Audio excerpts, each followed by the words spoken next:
सुप्रभात मेरे प्यारे बच्चों, आप सब कैसे हैं। आशा करती हूँ कि आप सब सुरक्षित और स्वस्थ होंगे। आज हम पेज नंबर 63 करेंगे। ये जो पाठ है रोहन का अनोखा उपहार है। ठीक है, रोहन का अनोखा उपहार ये हम पढ़ेंगे।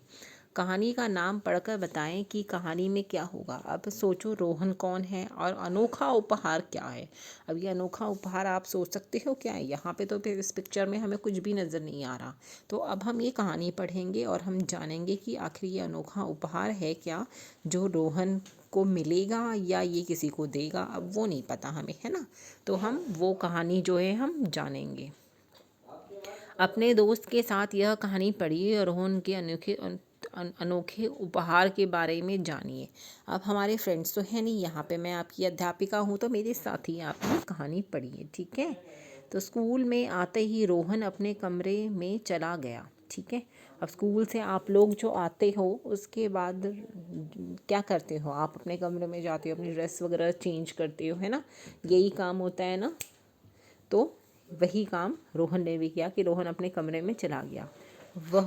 आज वह कुछ परेशान था। अब वो थोड़ा सा परेशान था। वो परेशान क्यों था, है ना। अब वो देखेंगे हम कि आखिर क्या ऐसी बात है कि वो परेशान हो गया था। ठीक है, तो देखते हैं। माँ ने उसे देखा। अब माँ तो जान जाती है कि बच्चे परेशान हैं या क्या है ना। वैसे ही माँ ने उसे देखा। वह रोहन के पास गई। माँ बोली, तुम परेशान क्यों हो। अब माँ ने बच्चे को देखा, थोड़ा सा परेशान था, तो उसके पास जाके बोली, बेटा आप परेशान क्यों, है ना। आपकी मम्मा भी तो आपसे पूछती है ना, जब आप परेशान होते हो या सैड होते हो या आपको किसी चीज़ की रिक्वायरमेंट होती है या आप नाराज़ हो जाते हो तो मम्मा आके आपसे पूछती हैं। वैसे ही रोहन की माँ ने भी पूछा। रोहन ने बताया, मेरे दोस्त आशीष का जन्मदिन है। अब रोहन का फ्रेंड कौन था, आशीष। ठीक है, मैं उसे कोई अनोखा उपहार देना चाहता हूँ। अब वो जो था रोहन, वो अपने बेस्ट फ्रेंड जो है उसका अच्छा फ्रेंड होगा तभी तो उपहार दे रहा है ना। तो उसको उपहार देना चाहता था तो अपनी माँ से पूछता है कि मैं उसे अनोखा उपहार देना चाहता हूँ, कुछ डिफरेंट देना चाहता है ना। अनोखा यानी थोड़ा सा डिफरेंट। पर क्या दूँ समझ में नहीं आ रहा। ठीक है, तो वो कह रहा है कि अब मुझे समझ में नहीं आ रहा क्योंकि बच्चा तो छोटा सा था। अब वो सोच सोच के परेशान था कि आखिर मैं उसे दूँ क्या। यह कहकर रोहन उदास हो गया। ठीक है, माँ ने कहा, तुम खुद ही कोई अच्छा सा उपहार बना लो।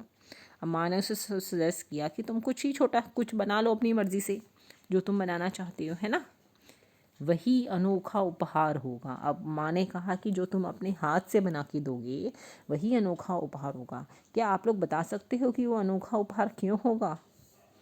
क्योंकि जैसे आपके मम्मी का बर्थडे होता है या पापा का बर्थडे होता है या उनकी एनिवर्सरी होती है, तो आप अगर अपनी मम्मी या पापा को कुछ अपने हाथ से बना के देते हो तो उसमें कितनी सारी फीलिंग्स होती हैं, है ना। चाहे आप बेशक आई लव यू लिख के दो अपने पेरेंट्स को तो वो उसमें भी बहुत खुश हो जाते हैं, या कोई भी ड्राइंग बना के दो तो वो उसमें भी बहुत खुश हो जाते हैं कि हमारे बच्चे ने हमारे लिए इतना किया, है ना।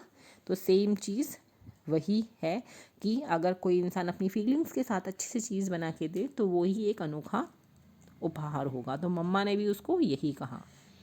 आशीष को रोहन के बनाए चित्र भी पसंद है।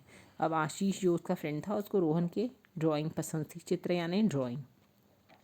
रोहन की माँ का सुझाव अच्छा लगा। रोहन को माँ की सुझाव जो माँ ने दिया वो बहुत उसे अच्छा लगा। उसने रोहन के लिए एक कार्ड बनाने का सोचा। अब उसने क्या सोचा कि मैं रोहन के लिए एक कार्ड ही बना देता हूँ। ठीक है, अब देखते हैं कि वो कार्ड कैसे बनाता है ना। रोहन जल्दी से रंग और कागज़ ले आया। अब उसको तो भाई ऑप्शन अच्छा लगा जो उसकी माँ ने उसे एक आइडिया दिया कि तुम अपनी तरफ से कुछ खुद बना लो और कुछ, तुम्हारी तो ड्राइंग भी बहुत अच्छी है, तो उसे अच्छा लगा। ठीक है, उसने कागज़ मोड़ा। अब उसने एक जो स्क्वायर कागज़ था उसको मोड़ा, उस पर एक केक बनाया। कार्ड के चारों ओर सुंदर फूल और पत्तियाँ बनाकर उसे सजाया। ठीक है, देखो ये केक बना रहा है ना और इसके चारों तरफ उसने फूल और पत्तियाँ भी बना ली। ठीक है, उसमें सुंदर रंग भरे और सुंदर से अट्रैक्टिव रंग भरे ताकि देखते ही इंसान को बहुत अच्छा लगे। अगले दिन सभी ने आशीष को जन्मदिन की बधाई दी और सभी जो उसके फ्रेंड्स थे सभी ने आशीष को जन्मदिन की बधाई दी। रोहन ने भी बधाई दी, कार्ड दिया रोहन ने उसे बधाई भी दी और कार्ड भी दिया। ठीक है, आशीष कार्ड को देखकर बहुत खुश हुआ क्योंकि ऑलरेडी उसको जो रोहन है उसकी ड्राइंग बहुत अच्छी लगती थी। उसने रोहन को गले से लगा लिया और कहा, यह तुमने अपने हाथों से बनाया है, यह अनोखा उपहार है। दोनों ने एक दूसरे को गले से लगाया। अब उसको इतना अच्छा लगा। और देखो, मैंने आपको बताया था ना, फीलिंग्स बहुत ज़्यादा होती हैं जब आप अपने हाथ से कोई कार्य करते हो, तो इंसान की बात ही कुछ और होती है और सबको बहुत पसंद आता है ना। तो वैसे ही आशीष को भी उसका बनाया हुआ कार्ड बहुत अच्छा लगा। देखो कितना सुंदर कार्ड बनाया उसने, है ना। ड्राइंग्स, फूल वगैरह ऊपर हैप्पी बर्थडे वगैरह लिख के बहुत सुंदर बनाया है। तो वैसे ही उसको बहुत अच्छा लगा, है ना। अब देखो, एक बार थोड़ा सा रिवाइज कर लेते हैं ताकि आपको ये अच्छी तरह से समझ में आ जाए कि रोहन का फ्रेंड कौन था, आशीष था। ठीक है, वो उदास क्यों था रोहन, कि उसको उसके फ्रेंड आशीष का बर्थडे था, जिसके कारण से वो उसको कुछ अनोखा उपहार देना चाहता था। अनोखा यानी कुछ डिफरेंट, ठीक है। तो उसे समझ नहीं आ रहा था, तो माँ ने क्या क्या कि तुम खुद ही कुछ अच्छा सा उपहार बना लो, है ना। माँ ने उसे सजेशन दिया, अनोखा उपहार वही एक अनोखा उपहार होगा, है ना। आशीष को रोहन के बनाए चित्र भी पसंद हैं, तो रोहन को माँ का सुझाव अच्छा लगा और उसे डिफरेंट वो सुझाव जो माँ ने दिया वो उसे बहुत अच्छा लगा। तो उसने कार्ड बनाना शुरू किया, उसने केक बनाया, है ना।